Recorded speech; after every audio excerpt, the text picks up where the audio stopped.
Tao bán này chính.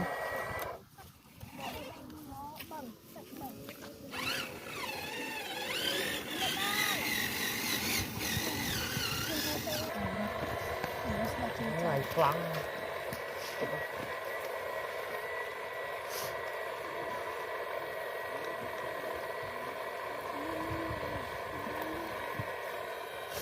Kami mau kena colak mulu sah. Sạch đi em. Like mới còn like mới. Bị vui chớn chớn ạ. Bị vui chớn chớn chính vì đó chớn chớn ạ. Đúng rồi.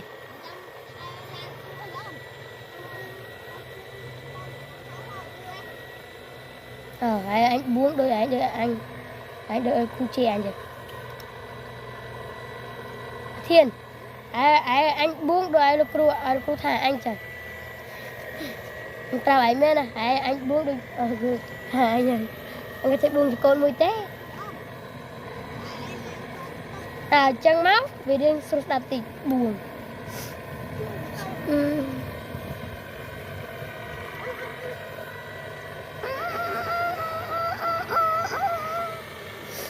Bà nghe biết cho tức lời bà. Còn ấy cô đã chết đã cài thai ấy cô có thể làm được. Bên ấy cô đã làm đó không ổn. Chỉ mới nói như nè. Nè đào ngay bị tinh xăm. Còn ở YouTube ấy có một tập phái thế này.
Là bột này đấy.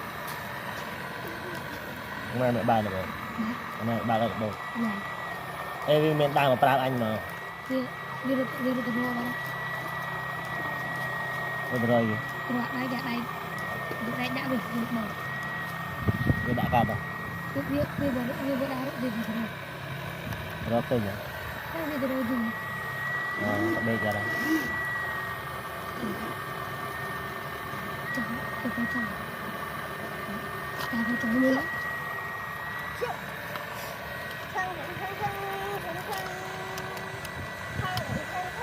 Anh đi ra chân thấy lấy anh à?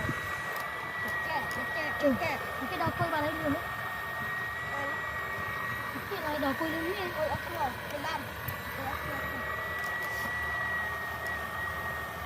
Là nó có đặt là thêm cái đó đặt màu sao? Nó sẽ được cùi là này luôn. Anh đang mày.